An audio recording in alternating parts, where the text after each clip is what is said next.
PR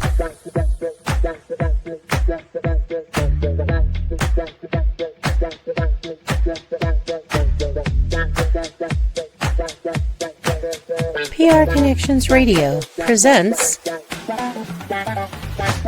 This podcast is brought to you by LifeWave. Ready to elevate your wellness game? Meet X39 from LifeWave.com. This game-changing patch uses phototherapy to stimulate your skin, enhancing strength and stamina by channeling your body's innate energy. Simply apply it to harness infrared heat, naturally boosting your vitality. Want to learn more? Visit www.lifewave.com/VernD and step into a healthier, more active lifestyle today. Welcome to Breaking the Silence Beyond the Boundaries, where bold voices rise and all limitations fall. So I'm your host, Gail Larson, and today we're exploring what happens when the story we've lived no longer fits the person that you're becoming. So for many people, identity is closely tied to career. It's also tied to your titles, your routines that you go through every day, and the roles that we played for just years. But what happens when life invites us into something new, something unexpected, something more aligned with who we truly are? So my guest today is Dona Rogner, and she is a speech pathologist, and she understands this journey very well. After more than 2 decades as an educator, Dona stepped into this entirely new chapter, one that led her into entrepreneurship, travel, and helping others to shine through her work in the jewelry industry. So today we'll explore what it means to embrace change, redefine your personal narratives, and confidently step into the story that you're ready to own. So Dona, welcome to the show. Thanks, Gail. Happy to be here. I am so glad that you decided to join the show today, because I remember when I first asked you when we were at the Nevada Retired Teachers Association, you were a little hesitant, but you decided, and I'm glad that you're here. And during that time, you mentioned something about your story and that you were ready to talk about it right now. Can you take us into that? Yeah, I suppose it's more of like my journey. Starting back when I was growing up, I knew I always wanted to be a teacher. That was my plan. And the closer I got to college, I knew that I wanted to be a teacher of the deaf. So I ended up going to college, getting my teaching degree. Unfortunately, the university that I went to dropped my student teaching plans for a deaf school that I was going to. So consequently, my degree ended up being in elementary education, and I never got to actually teach the deaf because I didn't student teach in it, which was fine.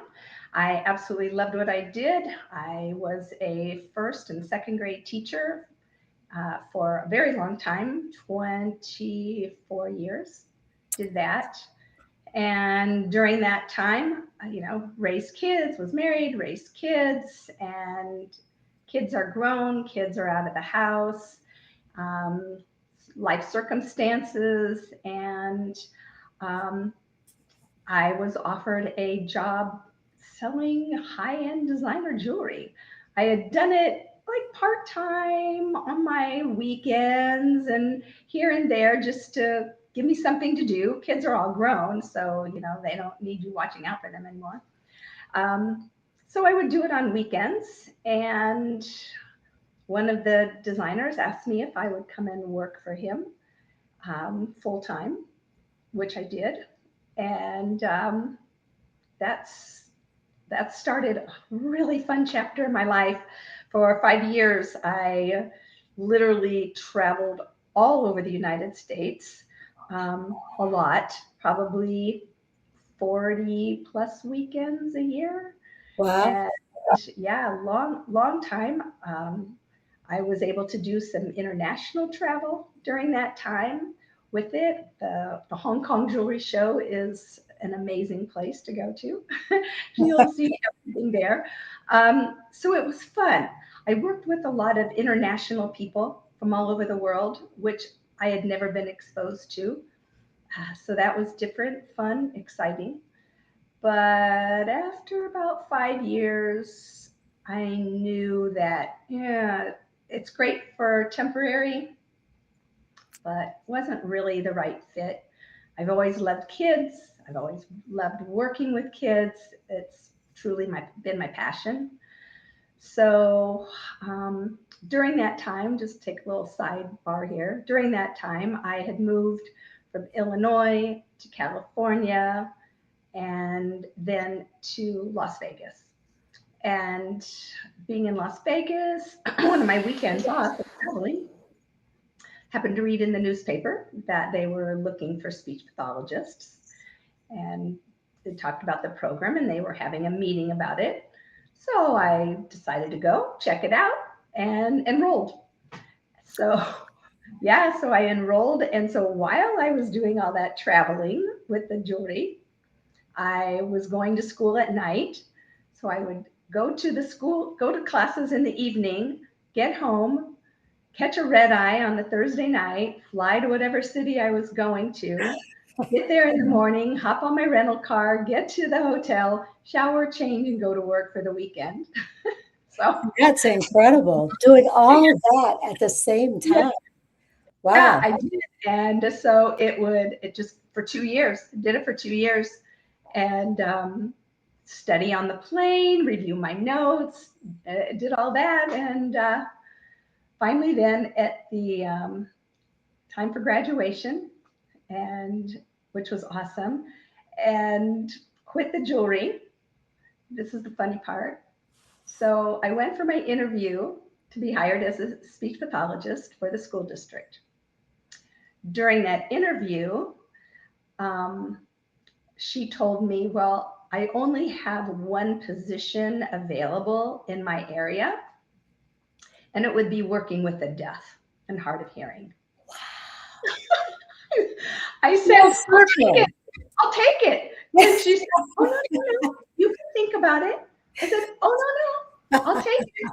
And she said, no. You really, you can take time. Think about it. You don't have to decide today. I said, no, I'm going to tell you. I'll take it. So Wow, that's incredible. And that's what you always wanted. that's what I always wanted. And so I feel like, wow, this journey that I never expected or anticipated ever in my life brought me full circle. And so then I became a speech therapist in, Las Vegas School District, primarily working with the deaf and hard of hearing, and did that for 16 years before I recently retired. So, Wow. What an incredible career. And you experienced so many changes even from the very beginning. Because I'm thinking back to your story where you first started teaching and spent a majority of your time teaching first and second grade. And I don't know, for me, I started out in kindergarten. That's where I did my student teaching. And then I went into teaching first, second, third. I just started to move up. But what I noticed that, my identity in those primary grades even changed when I became a middle school teacher. Because a lot of times, I don't know if you ever experienced this, but when you were a first grade teacher, sometimes when they would say teacher, they would by accident, they say mommy, you know, because they saw you, like yeah, that figure, their mother figure. And so when I was teaching as well, the primary grades, my kids were around that same age. yes, So, yeah, the identity was very similar in my professional life as it was in my home life. So when you decided you were going to become the world traveler, going from city to city, state to state, and internationally, did you feel that identity change going from teacher, mommy to, yeah, I'm a jewelry salesperson? you How did know, that? it's a really good question. Hadn't really thought about that. It did. And I think because I loved teaching. I loved it with everything that I am. I loved it. I loved my kids, my parents. Um, it truly was a passion. Children are my passion, and I think they felt that too. So we had this bond. My kids got hugs every day when they came to school and before they left, and so I loved that. When that ended, it was really hard. It was really hard. I missed reading the kids' stories. I missed them Oh, sitting yeah. at my feet listening to stories. I missed the hugs. I missed the just showing them the way and watching them grow and develop. And I missed that. So yeah, my identity did change. And it was hard because not only did I change careers, but I also changed where I lived. I changed literally everything about my life, changed in that one summer. And it was hard. It was hard. It was Oh, really hard. absolutely. There's a lot of tears. And as an educator, we were very clear about our purpose. Our purpose was to, make sure we were, giving what we needed to give to those students to make sure that they grew and they, became the best that they could be. But when your identity changes, when you move into that new profession, your purpose changed too. I mean, I don't know if that affected how you did your job or how you felt about yourself, because that purpose to sell jewelry, which is wonderful, Yeah. and being in education, how did that change you? Um, at first I didn't give it much thought because it was new, it was exciting. I traveled and did this, and I didn't really have a lot of downtime to think about the changes that I had made. Because it happened kind of fast, actually, now that I think about it. So I didn't really give it a lot of thought. Um, but then as time went by, I loved the jeweler that I worked for. It was one of a kind, designer, handmade piece. I mean, it was just absolutely spectacular. And I was good at selling it because I loved being able to wear it and try it on and show people. And so that part was good. And I always try to do the best I could wherever I was. But after a time, to be honest, it started feeling shallow to me. Ah, And I wasn't doing what I was meant to do. And I've always believed I was good at being a teacher. I was really good at it. And I felt a responsibility to any child to do what I could and do. Does that make sense? well, yeah, I can understand how it's hard to let go of that part of you because you Yeah, always wanted to be a teacher. It was, right. similar to my experience. My mother was a teacher, and Yeah. I always wanted to be a teacher. That was the only environment that I knew. So, when I changed my role to go into publishing as well, it felt different.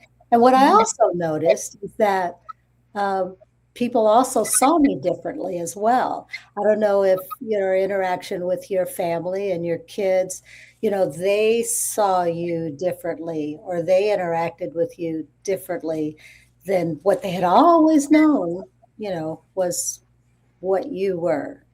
Yeah. Um, I don't think at the time anybody really interacted differently family wise, because I ended up getting my sister involved in the jewelry with the sister company of who I was working with. So she got to do a lot of traveling with me. So we would meet up, and some of the shows would take me to cities and states where I had family living. And so I would get to see them more than I would have any other time. So that helped. Plus, my kids were adults living their own lives, and so that's different too. So I don't feel like at least from my perspective, I didn't feel like anybody saw me differently. Um, yeah, I didn't feel that. I didn't think about it. I didn't feel it. It was more me, myself, how I saw myself. And so I'll tell you a little side story here. Okay.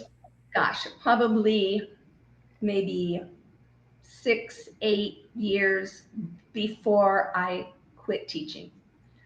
My girlfriend and I, on a whim, decided to go to this psychic fair and see a psychic just on a whim. Let's, something to do on a Saturday. No Never done. judgment. No judgment.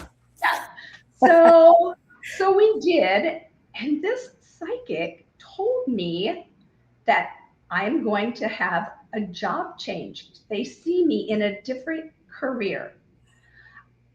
I literally sat down and told my girlfriend, I said, there's nothing else I can do.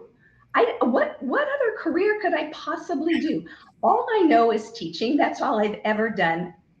They're quacks. No way. I don't believe it. So I just blew it off. And it was maybe after I had quit teaching and then done the jewelry and then gone back to become a speech therapist.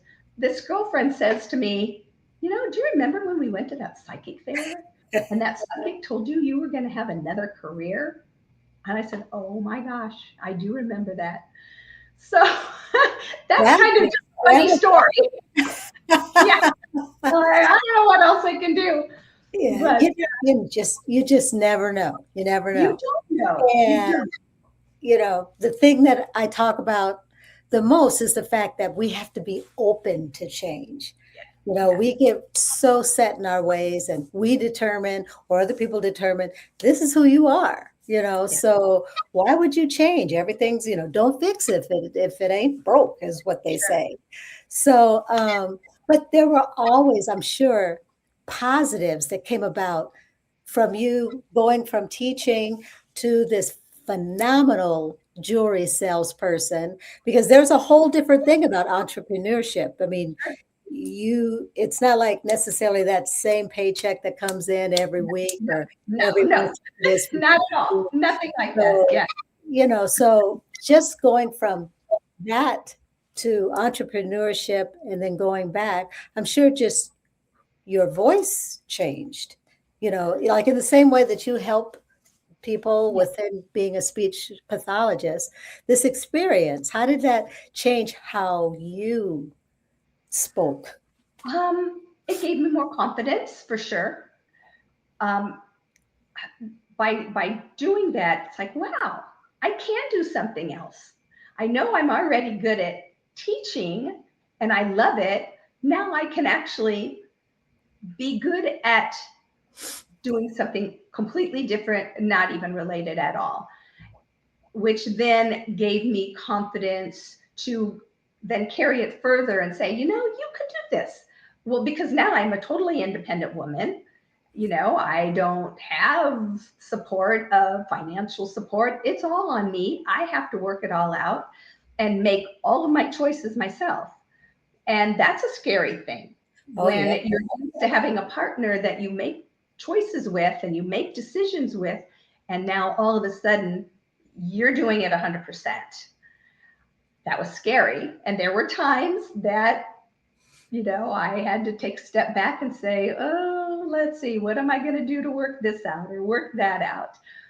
But it was a good experience. And I think people need experiences like that because it's a challenge. And if you meet that challenge head on, it tells you something about yourself you never knew. You can do hard things. That is absolutely right. And, as a former educator myself and moving on to different, careers as being in publishing, and then now for the third transition, because I retired just like you. Yeah. Um, it's about changing identity yet again.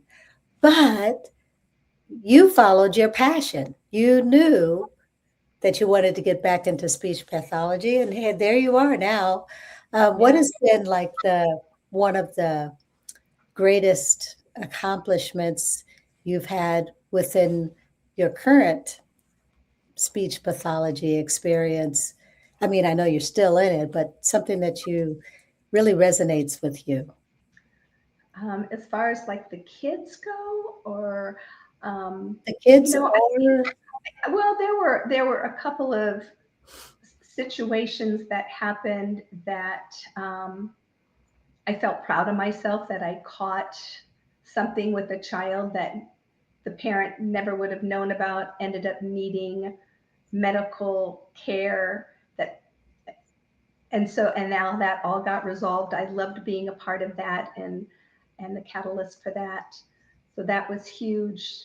Um, Especially when you're working with, I primarily worked with 3, 4, and 5 year olds, all 3, 4, and wow. 5 year olds, little bitty kids. And it wasn't all deaf and hard of hearing. There were, other disabilities. Some were just as simple as a speech problem. They couldn't articulate. Other problems were more language related. And um, it was a whole nother side to education. I was a classroom teacher, but then becoming a speech pathologist, I was able to use all my tools that I had that I used teaching, but then I gained more tools, and it just broadened me, and I learned so much from it, and I loved learning new things about it and new ways to deal with that. So I think, again, a growing experience that I never would have expected. Not to mention all the friends I got out of Oh, it. absolutely. New friends, new people. It's, oh my gosh. When I moved to Las Vegas, I didn't know anybody. I Yeah. only moved here because my stepdad said, because I wanted to buy a house and I was living in California. And he says, I've been reading about Las Vegas. You should think about moving there. I'm like, well, I've done a lot of jewelry shows there and I liked it. So I got a hold of a realtor. She picked me up at the airport, found a house. 3 months later, I moved. Wow. And just like that, best thing I ever did. It's Change. like go ahead. It's like we're sisters from another mother because it was Sure.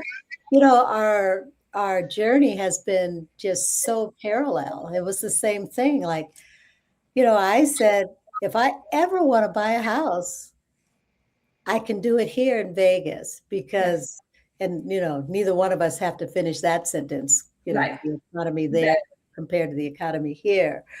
But that was one of the main reasons why I moved as well.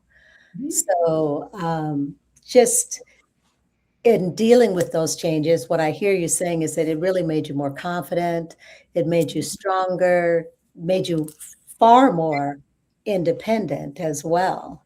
So, that's always a good thing.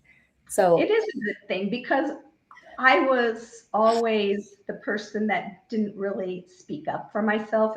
If I wasn't happy with how things are going, typically I would just say, it's okay. It's all right. It's all right. But now I don't do that anymore. Now, if there's something, I'm going to, meet that problem head on, and I'm going to deal with it and figure it out and hope for the best, I guess. so going back to the changes as well, since you started out in education and you had done that for 20 years and then gone to jury, to sell and then came back in education, you had to have noticed how even education has changed and how the identification of students with special needs has changed. I'm bringing that up too because, I have grandkids right now who are in the system Okay. and, dealing with my daughter and those same kinds of things and how kids may or may not be identified there. What struck you the most in terms of the changes between 20 years ago and now? and, students with special needs and maybe the process and so forth? Yeah.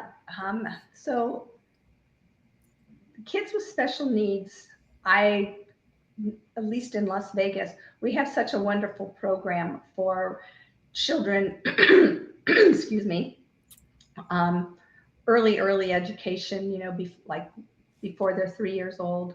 There's a path for parents to go to. And then we have Child Find, which starts at 3 years old. And if you have a concern about your child, you bring them to Child Find. We would test them. If we found that there were any sort of delays at all, they could enroll in a program free, coming to school 5 days a week, 3 days a week, 2 days, whatever they Mhm. needed.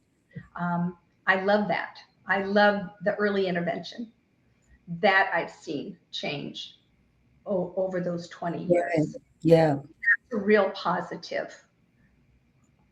On the flip side, general education, I think, has gone downhill.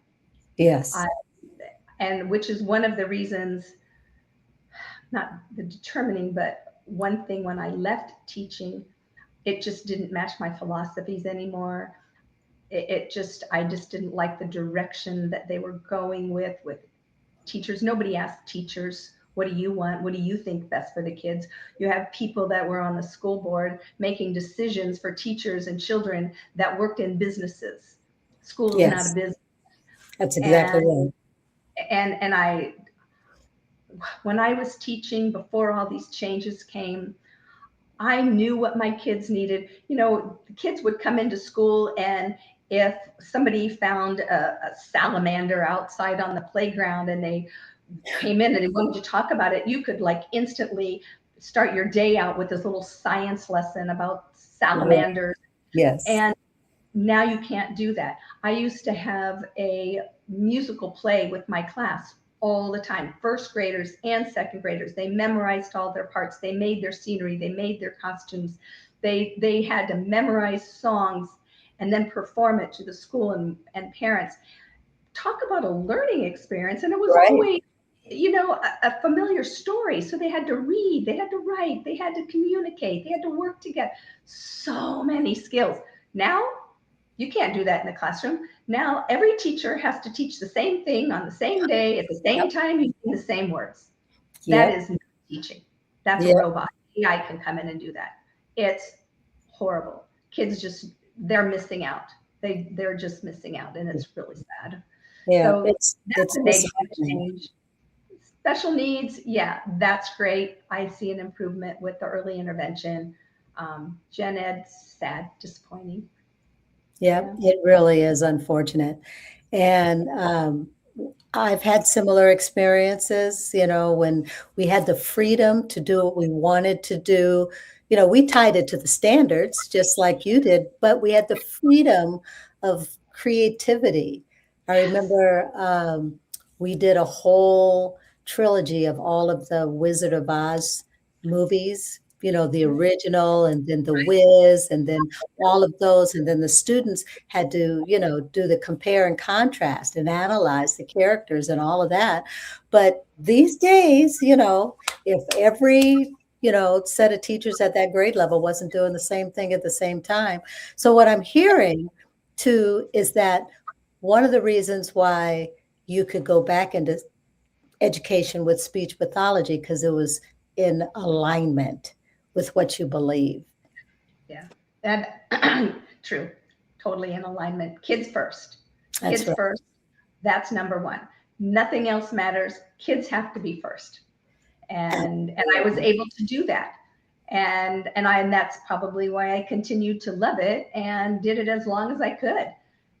So yeah, kids have to always come first. Well, that's awesome. And I could just tell you're just glowing when you're talking about, doing what you're doing now with speech pathology, you just beam, so that's really what's most important. Yeah, So, well, as we, now we're in the retirement years, right? So now it's now a new chapter. So now here we are, a new chapter. I don't know what's next, but so far I'm loving it. that's So right. And obviously, whatever changes that come in the future, you are ready because yeah, everything that you've gone through along your journey has just made you stronger. And that's truly, truly exciting. So one last thing before we go, have you ever had, if you could say something to someone who's dealing with their changing identity, what would you tell them? I would say go forward, don't look back, and have no regrets, because whatever path you choose will be the right one for you. And if you need to take a little detour off of that, that's fine. Somebody asked me once, do you have any regrets, anything you've done? I said no, because right now, today, I am so happy I wouldn't change anything. Even the things that I thought were hiccups at the time worked out. So go forward, stay the path, don't look back, and don't regret. That's my advice. Absolutely. Yeah, and that is the best advice. Follow your passion. As long as you follow your passion and you're happy, then just let go and do it. Take you places that you don't even know exist. So it's all good. So for all of our listeners out there, remember to ask yourself from time to time, have I outgrown the old version of myself?